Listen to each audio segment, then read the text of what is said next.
예, 좀 줄이게. 예. 조금. 지금 녹화되는데? 지금 녹화돼? 말소리가 막 웅웅 울리긴 해. 너무 컸어. 아직 시작 안 해. 이게 그 위로 올라가야 돼요. 그래야 마이크 들어가는 것이 소리가. 네.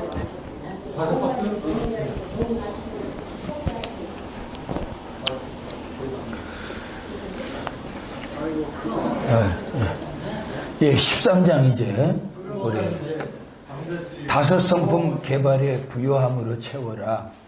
내면의 부요함에 대해서 공부하겠습니다. 우리 이 다섯 성품 개발은 계속해서 우리가 공부해오는 초점이기 때문에 잘하는 말씀인데, 자, 먼저 보면은 이 다섯 성품의 개발의 부요함으로 채우기 위한 제일 중요한 것은 다섯 성품인 이 하나님의 형상이 우리 안에 하나님을 닮은 성품으로, 능력으로 우리 안에 있다는 것을 이제 인식하는 것이 굉장히 중요하죠. 자, 첫 번째 보니까 사람 속에 있는 보물 광산, 보물 광산으로 이 다섯 성품을 표현해 주셨네요. 사람 속에는 보물 광산이 들어있는데 바로 하나님의 형상이다. 인간은 하나님의 형상을 가지고 세상에 태어난다. 하나님의 형상은 세상을 다스리는 능력이다. 창세기 1장 27절, 28절은 우리가 늘 외워오는 말씀이니까 넘어가서 이 보물 광산이 우리 안에 들어있다. 그런데 중요한 것은 무엇인가? 이것을 개발해서 활용할 수 있어야 한다는 것이다. 금이 들어있는 광산만 있다고 해서 그것이 부유하다고 말할 수 없다. 그것을 개발해서 활용할 수 있을 때 진정한 부유함이 있는 것이다. 이것을 개발해서 사용하지 못하는 사람은 황금 광산을 가지고 있지만 가난하게 사는 사람과 같다. 라오디게아 교회가 이런 상태에 있는 교회다. 그들은 부유하다고 말하고 있지만 실제는 가난한 사람들이었다. 예수님은 그들에게 실제 부유한 자가 되라고 권고했다.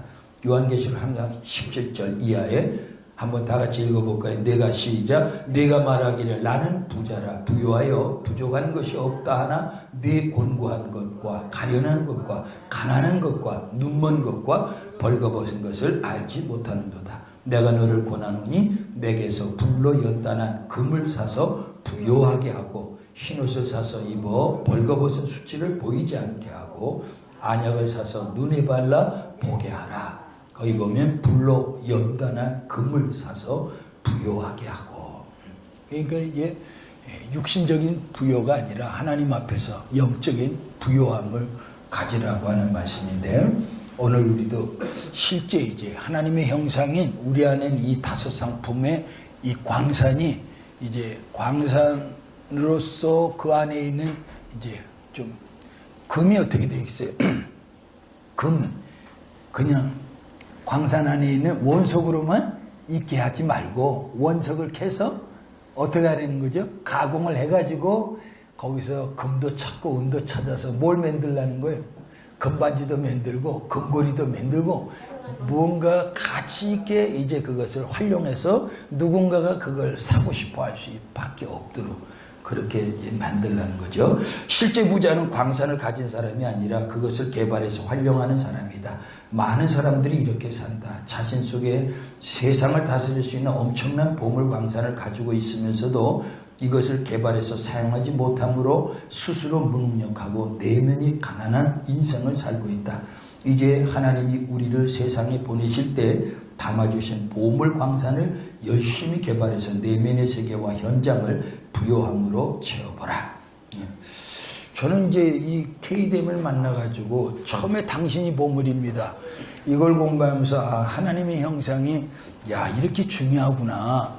저는 이제 그 정도 수준에서 처음 공부할 때 인식을 했어요. 그런데 이게 이렇게 막 깊이 있게 이렇게 가지를 쳐가지고 이 하나님의 형상인 다섯 성품이 말이죠.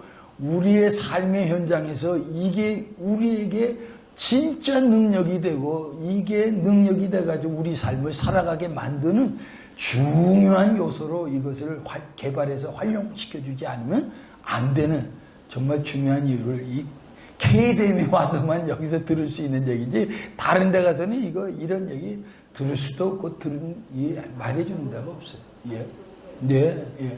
정말 이건 우리만이 공부할 수 있는 특권이다. 내가 그렇게 생각을 하면서 이 공부를 참 의미심장하게 이제 공부하면서 지금 이게 계속 이 다섯 성품.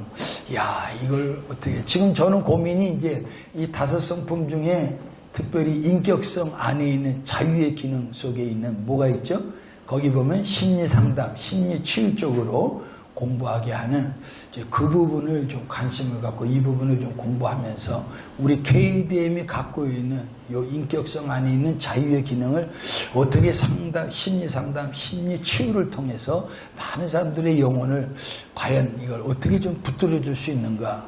요게 현장에서 잘 적용되는 거를 좀 한번 좀 임상 실험을 통해서 나도 좀 여기에 많은 그 데이터를 가지고 확신 있게 이 부분을 많은 목회자들한테 좀 이해시키고 이걸 이렇게 목회 현장에서 사용할 수 있으면 굉장히 많은 유익이 되겠다. 좀 그런 도전을 이제 받고 있는데 하여튼 하나님의 형상 안에 있는 이 다섯 성품을 중심으로 우리 김성기 목사님이 엄청 이 부분을 연구를 하셔가지고 참 이렇게 공부를 많이 끄집어내는 것은 유례없는 참 이런 참 귀한 공부다 하는 거를 참 이렇게 생각해 보면서 하여튼 공부할 때마다 신기합니다.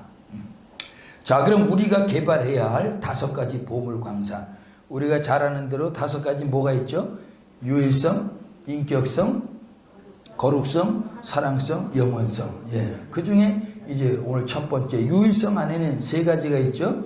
존귀함, 다름, 재능. 오늘 그 도표에 있듯이.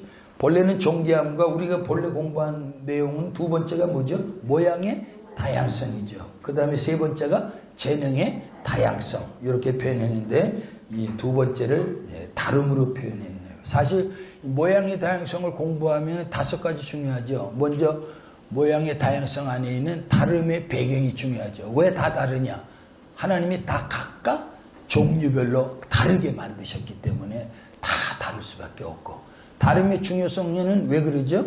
거기에는 다 각각 장단점이 있어서 각각의 좋은 점, 장점이 있기 때문에 우리는 거기서 뭘 하지 말아야 된다? 비교의식에 빠지지 말고 그 각각의 다름에서 오는 그 사람만이 갖고 있는 장점을 어떻게 해주자? 그거를 프로화시키자, 개발시켜주자.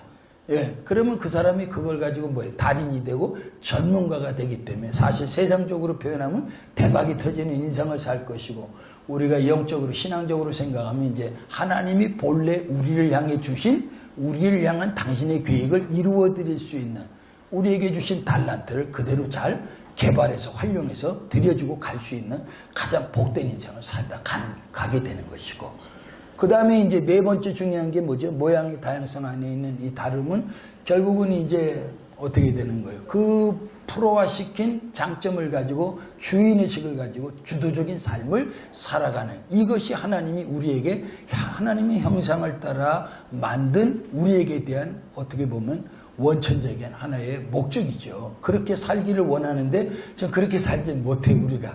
주인의식을 갖는 게 아니라 세상에 뭐가 돼요?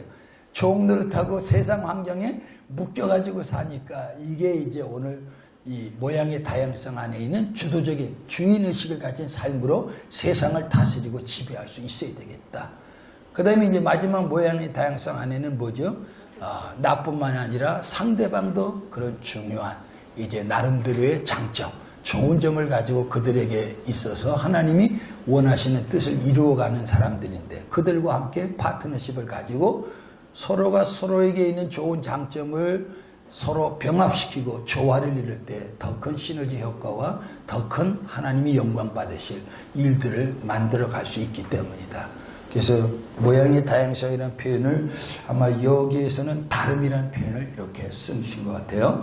자, 그래서 우리가 배운 대로 유일성 안에는 이제 존귀함, 하나밖에 없는 물건은 존귀함의 특징을 가지고 있는 것처럼 하나님도 저와 여러분을 유일하게 하나밖에 없는 존재로 만드셨기 때문에 우리에게는 본능적으로 하나밖에 없는 존귀한 존재로서의 자기 가치에 대한 존귀함의 본능을 다 가지고 있다는 거죠.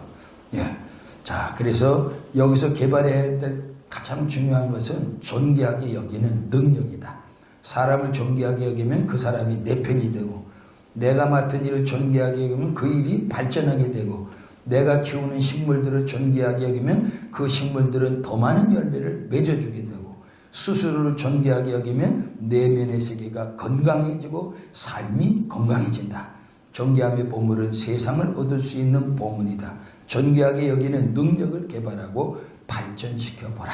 그래서 이 존귀함에 특별히 우리가 그 존귀함 상승 능력을 가져오는 14가지 비결이 있죠.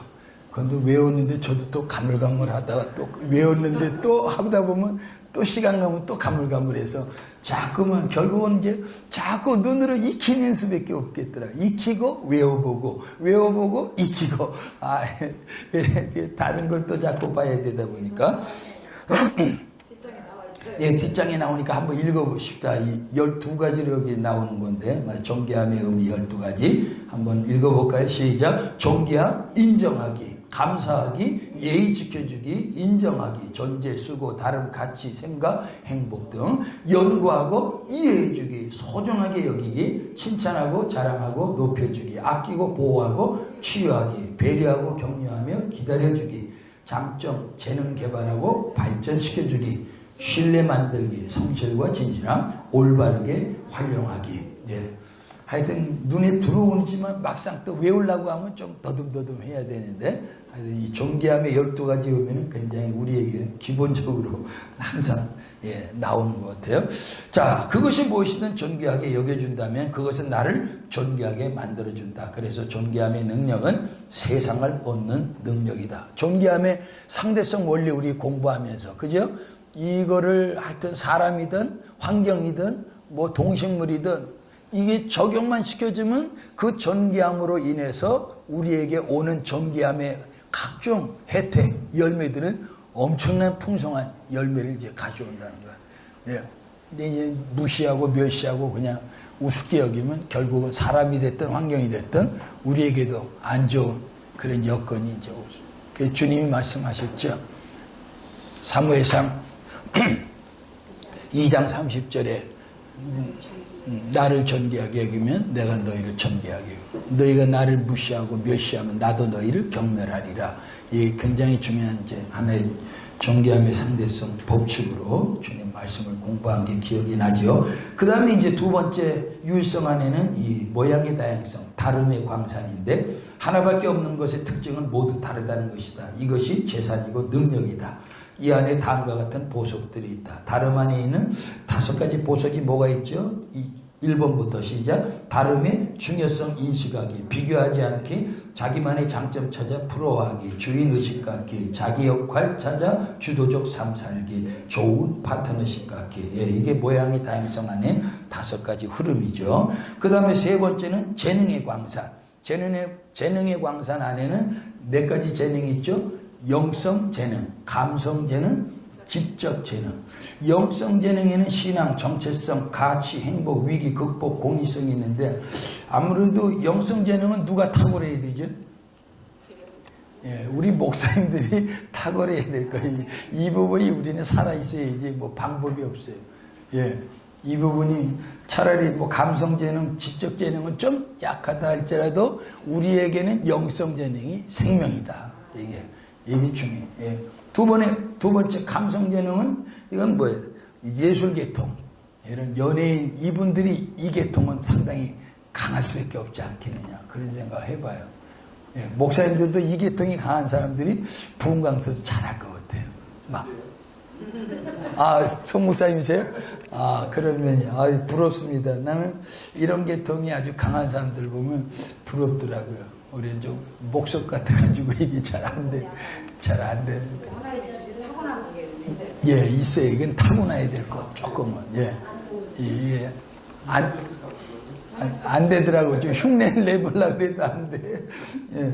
세 번째, 지적 재능. 이건 아무래도 이제 교수님들, 박사님들한테 이 재능이 이게 기술자, 전문 기술자. 그러세요?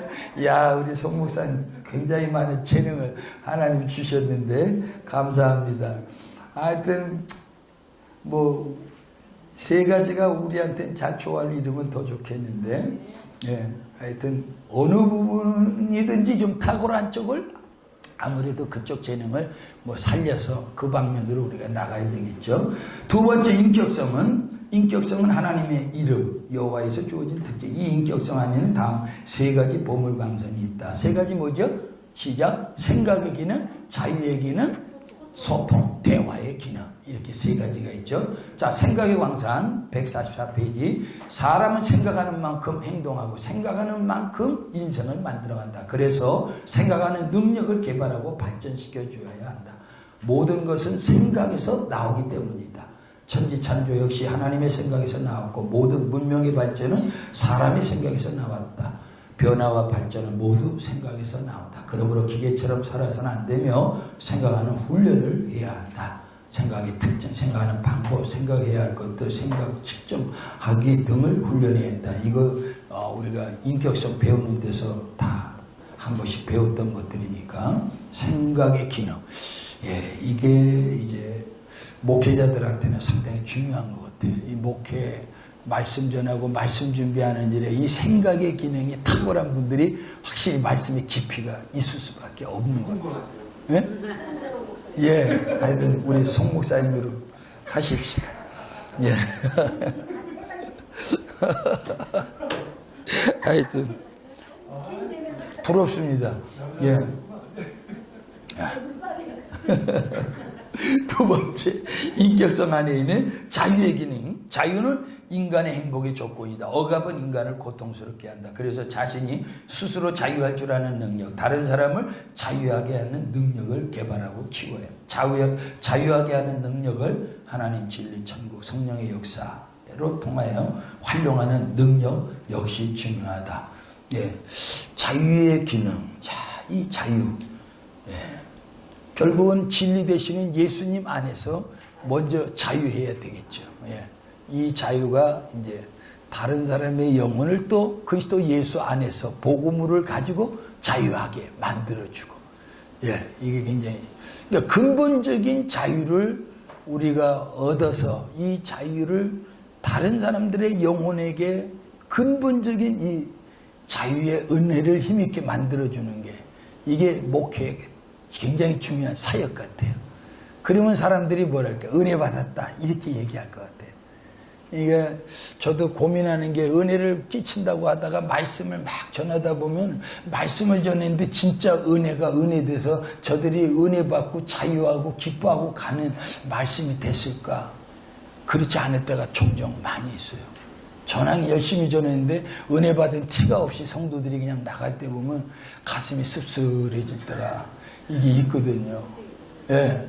그러면 과연 내가 이 은혜라고 하는 것을 끼치기 위한 말씀 안에 저들의 영혼을 자유케 하는 말씀의 기능이 그리스도 예수 안에 있는 복음으로 그것을 풀어주고 뭔가에 묶여있던 족쇄를 풀어주는 복음으로 그들이 조금이라도 주어진 여건, 환경, 죄 문제가 됐든 환경의 문제가 됐든 어떤 문제에서든 자유하게 하는 그 심령의 은혜를 가지고 돌아갈 수 있게 만들어줘야 되는데 오히려 더 족쇄를 채우게 되는 이런 말씀을 내가 전하지는 않았는가, 그런 고민이 참 많습니다.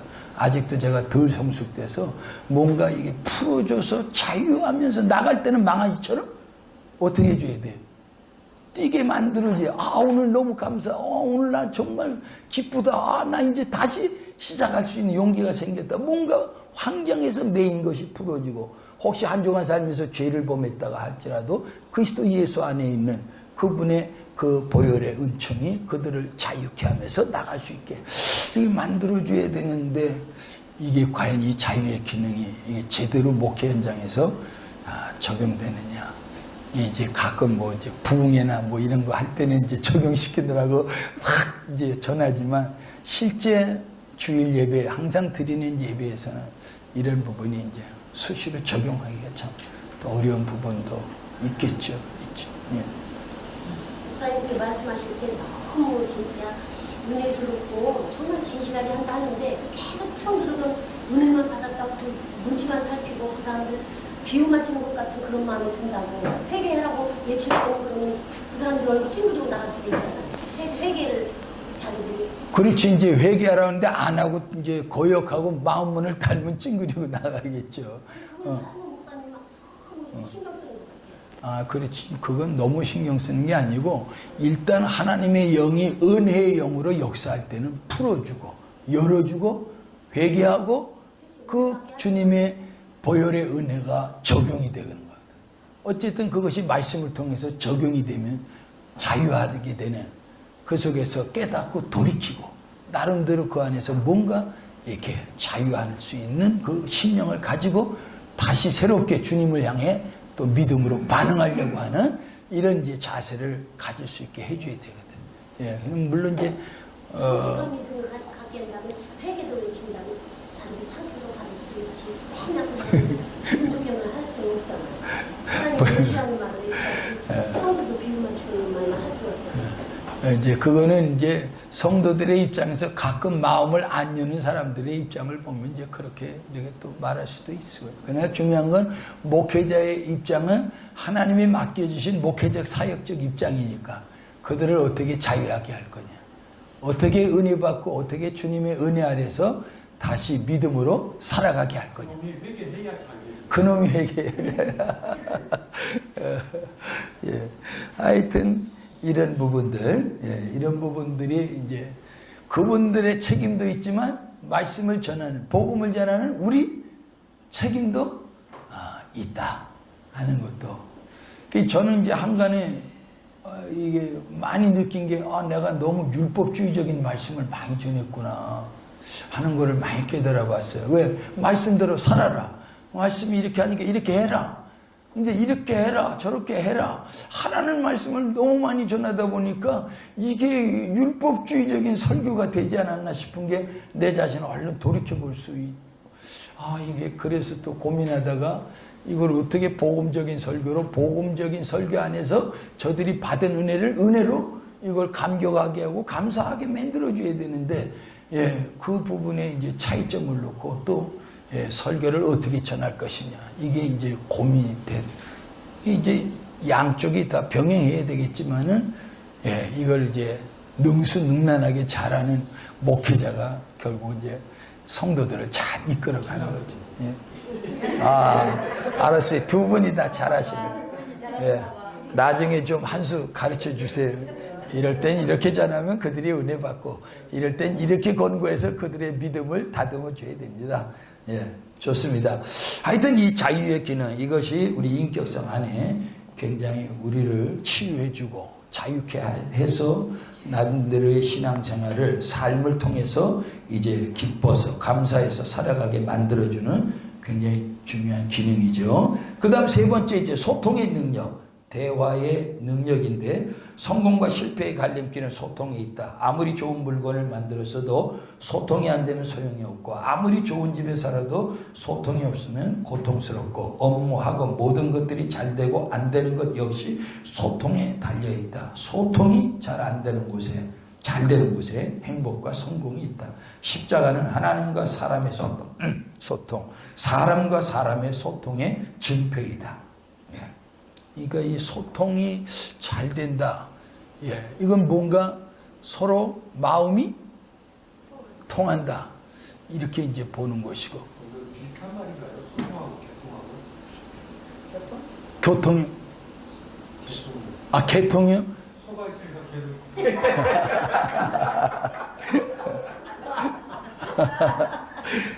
개통도 있다 그럴까요? 소통이 있으니까. 그래서 나름대로 개통하겠죠. 그 다음에 이제 정식으로 말하는 개통. 이제 서로 간에 서로에게 뭔가 열어주는. 개통도 있고. 그 다음에. 다 통이 열려야 또 소통을. 맞습니다. 아유, 맞네요. 자, 어쨌든 이제 모든 거는 이 소통, 어떻게 교통이 되느냐. 여기에서 이해도 되고 같이 할 수도 있고 하나 될 수도 있고 이게 묶어지는데, 소통이 안 되면 일단 모든 게 다 차단이에요. 그러니까 이게 큰 문제더라고요. 단둘이 사는 부부간에도 일단 소통이 안 되니까 심각한 문제가 돼가지고 가정이 힘들죠. 어저께 또 어디 핸드폰 보니까 누가 또 이혼한다고 또 나와 막 뜨대요.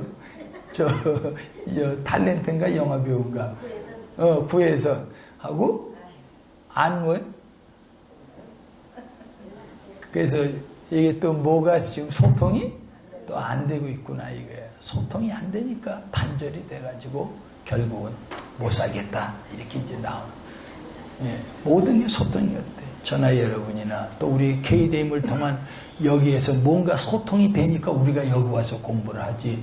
뭔가 소통이 안 되면 여기 이 먼 데를 오겠어요? 예, 안 오죠. 예.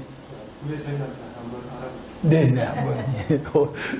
왜 소통이, 뭐가 문제, 소통에 어떤 문제가 있는지. 예. 하여튼, 제일 중요한 거는 이제 우리 하나님과의 소통. 예, 이것은 우리 생명의 줄이 되는 거죠. 생명의 줄이. 그 다음에 사람과의 소통. 이것은 상당히 좀 사람과 사람의 관계에 있어서 인간관계를 상당히 깊게 아주 좋은 관계를 만들어주는 게 이 소통일 수밖에 없다. 그 다음에 이제 거룩성의 보물광선 세 번째.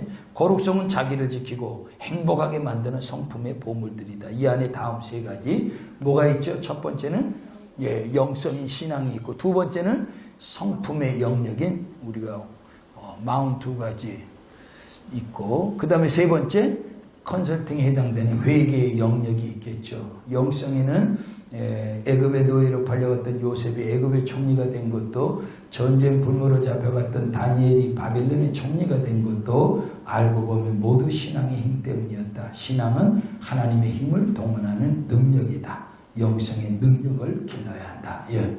뭐 우리한테 목회자들한테는 참 이게 생명이죠, 사실. 예. 두 번째 성품의 영역. 세상을 살아가는 데는 다양한 성품들이 필요하다. 실패하는 많은 사람들을 보면 결국 성품이 원인으로 자리 잡고 있다. 성품. 인격이 되겠죠. 인간 속에는 창세기 1장 27절을 배경으로 하는 좋은 성품도 있고, 창세기 3장을 배경으로 하는 나쁜 성품들도 있다. 좋은 성품들이 개발되고 성장하면 행복과 성공하게 되겠지만, 나쁜 성품들이 성장하면 실패할 가능성이 아주 커진다. 저는 이거 영성 차원에서 보면은 창세기 1장 27절이 뭐예요? 우리가 이게 아담 안에서 범죄함으로 죽었던 거잖아요. 이 죽었던 게 예수 안에서 다시 회복된 거잖아요.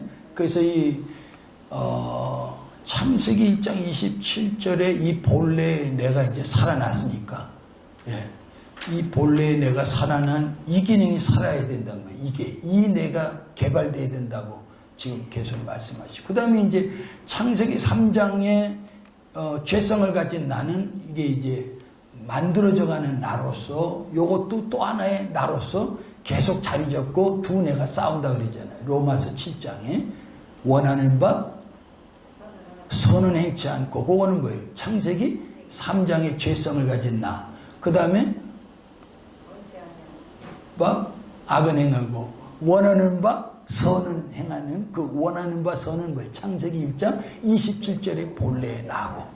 그런데 이제 이것들이 말이죠, 성경에 보면은 이게 계속해서 보면 이거 죽여야 된다고 말씀하고 있거든요. 죽여야 된다. 죄성을 가진 창세기 3장은 당연히 죽여야 되겠죠. 그렇죠? 이놈은 죽여야 돼. 그러니까 바울이 날마다 죽었다고 할 때는 뭘 죽였을까요? 창세기 3장의 죄성을 죽였겠죠. 예, 이놈을 죽여야 어떻게 돼요? 열매를 맺을 수 있는 하나의 터, 예, 마음의 바, 이게 이제 기경이 될 수 있겠죠. 그런 의미에서는 일단 죄성을 가진 우리네 이 나를 어떻게 죽일 거냐, 이게 이제 고민인데, 결국은 이건 회개를 통해서 죽이는 방법밖에 없죠. 예. 저한테 맡기면 그래. 그래야 이게 변화가 되고, 그래야 열매를 맺을 수 있는 터가 됩니다. 그러면 이제 또 하나 중요한 건 뭐냐? 또 하나 중요한 거는 창세기 1장 27절에 나는 또 어떻게 돼? 이것도 죽여야 돼, 안 죽여야 돼? 이것도 죽여야 될까, 안 죽여야 될까? 우리 개념으로는 보통 살려야 되는데, 나는 이걸 가만히 공부하다 이것도 죽여야 된다, 이것도. 그럼 이건 뭘로 죽여야 되느냐? 이거는 희생을 가지고 죽여야 된다. 아까 읽었던 말씀 있잖아요.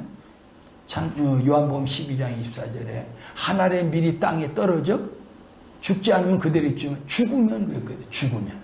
여기에 죽어야 된다는 것은 창세기 3장의 죄성을 가진 나는 회개를 통해서 죽이는 거고, 여기서 죽는다는 것은 창세기 1장 27절에 본래의 내가 죽어서 열매를 맺을 수 있는 자리에 들어가야 되지 않겠나.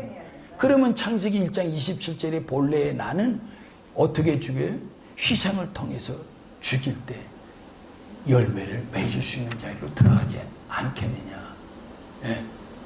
그런 의미에서 가만히 생각해 봤어요. 마태복음 16장 24절에 보면 아무든지 나를 따라오려거든 첫 번째가 뭐죠?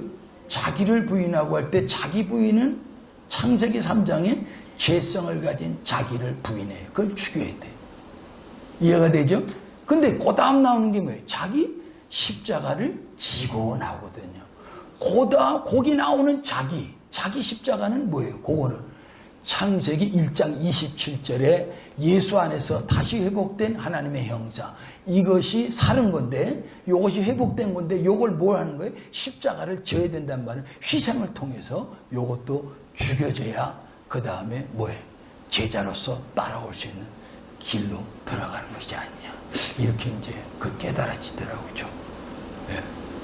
이제 그래서 이제 그 대신에 창세기 1장 27절 희생을 통해서 이게 죽는 것 같지만 죽는 게 아니라 이게 사실 뭐예요? 사는 거고 열매 맺는 거고 주님이 우리 자신을 통해서 마음껏 역사할 수 있는 하나의 도구가 될 수 있는 거죠. 개발해야 되는 부분들은 어떻게 해요? 예. 그러니까 끊임없이 개발을 해서 그 개발을 해서 활용할 때 그 활용을 뭘로 해야 돼? 희생을 통해서 해야 되고 낮아져서 해야 되고 이해가 됐죠? 예. 그런 차원에서 넓게 보니까 다 죽여야 되겠더라고요. 다 죽여야 돼. 로마서 7장의 그 부분하고 예, 예. 그 연결을 8장으로 연결해서 그러면 이제 더 좋죠. 예. 예. 거기서 이제 8장으로 넘어가야 창세기 3장의 죄성을 가진 내가 그리스도 예수 안에서 완전히 자유해지는, 이제 진짜 내가 거기서 이제, 그럼 다시 말하면 이제 우리가 KDM에서 공부하는 창세기 1장 27절에 내가 확 살아나는 이제 그 은혜, 그 자유가 거기 있겠죠. 예, 물론 그 부분이 정확하게 설정이 되고, 그 다음 이제 그 안에서 이제 로마서 7장의 상황이 우리가 신앙이 아직도 약하고 성장하는 과정에서 싸울 때, 이제 그때 자기 부인과 자기 십자가를 지는 자기라고 하는 그 인식을 잘해서 어떻게 하냐, 회개하는 쪽으로 가야 될 창세기 3장의 나냐, 아니면 희생을 통해서 자기를 죽임으로 말미암아 열매를 맺어가야 될 창세기 1장 27절의 나냐, 이 부분이 이제 조금 더 설정을 잘해서 인식이 되면 아마 조금 더 좀 영적인 싸움이 분명해지고 내 어느 면을 죽여야 되는가, 요거를 잘 분간해서 주님 안에서 늘 이제 승리해 나갈 수가 있지 않겠느냐, 예, 생각을 해봅니다. 하여튼 이게 내가 문제인데 내 안에 있는 내 신앙, 내 성품, 이런 것들에 내가 이게 참 어느 쪽으로 이게 가느냐, 이걸 잘 잡아야 되고 죽여야 되고 싸워야 되고, 이 자신과의 싸움이 이게 만만치 않은 싸움이다 하는 것도 생각해 보는 거죠. 자, 이 성품 안에는 우리가 52개 예수님의 성품을 가지고 이 책도 우리 한 권 다 공부했죠. 쭉 공부하고, 세 번째 컨설팅, 이 회개의 보물, 회개의 영역이 있는데, 컨설팅은 자기 점검의 능력이다. 수시로 자기를 점검하고 잘못된 것을 돌이키고 좋은 점들을 발전시키는 능력을 키워야 한다. 이런 능력이 큰 사람들은 실수를 덜하고 항상 변화와 발전을 이루어 갈 수 있다. 그렇죠. 예. 자기 점검. 예. 이것이 참 늘 회개하는 모습이고, 이것이 이제 성숙하게 만들어가는 신앙생활의 하나의 과정이 되겠죠. 거룩성. 하여튼 아무리 강조해도 지나치지 않는 이 거룩성의 보물이죠. 자, 그 다음에 이제 네 번째 사랑의 보물 감상에서 지금 우리가 이번 주에 공부하고 있는 내용인데, 먼저 채우는 사랑, 거기 보면 쭉 하나님의 사랑 안에 있는 창조 구원 임마누엘 예비하심의 사랑이 있고 십자가의 사랑 성령의 은혜의 역사와 천국의 은혜 진리의 은혜 섬김과 봉사에서 오는 체험 지금 공부하고 있는 5 성품을 개발해서 사는 삶 이런 것들이 다 이제 채우는 사랑이고 그 다음 시간에 공부해 나가는 세상을 다스리는 데서 오는 체험 자기에 대한 사랑 다른 사람으로부터 받는 사랑 뭐 다양한 이런 체험을 받아야 될 사랑이 있고 그 다음에 이제 2번째는 나눔의 사랑 이제 나눠야 될 사랑이 있는데 이것은 우리가 얻는 것은 다 나누기 위함이다. 나눌 수 있는 것들은 자기의 재능, 시간, 재물, 복음 등과 함께 정신적 나눔인 배려, 격려, 용서, 용납, 희생, 기다림 등이 있다. 그래서 이 나눔의 사랑의 이 학원을 보니까 배려,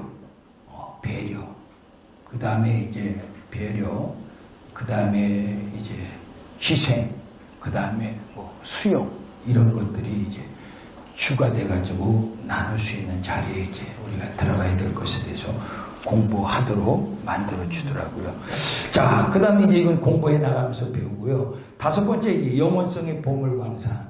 영원성은 인간을 진정으로 행복하고 성공하게 만드는 보물의 성품이다. 천국과 영생을 바로하는 능력, 이것을 배경으로 살아가는 능력, 영원성의 본성을 살아가는 능력, 그 안에는 생명과 삶의 중요성, 변화와 발전, 행복의 본능, 영생과 천국을 키워가야 한다. 이것이 커갈수록 삶은 더욱 행복해진다.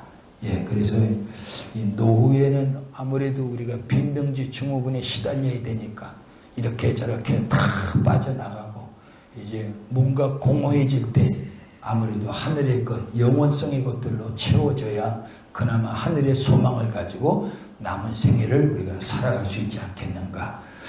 결론은 내면의 세계에는 우리를 행복하게 하고 성공하게 만드는 보물광산들이 있는데 하나님의 형상이며 그분의 성품이다. 이것을 개발하는 사람들은 일단 내면의 세계가 부유함으로 채워진다. 그리고 이것을 사용할 때 삶의 현장이 풍요로워지고 아름다워진다. 하나님이 이것으로 세상을 다스리라고 하셨기 때문이다.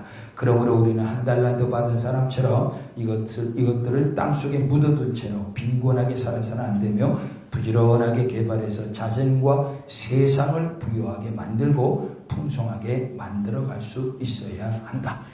결국은 이 5 성품인 하나님의 형상의 개발만큼이 결국 우리의 삶의 풍성함을 가져다주는 가장 중요한 동력이 된다. 그래도 하나 더 하고 할까요? 좀 쉬었다 할까요? 네, 또 5분 또 쉬었다 하겠습니다.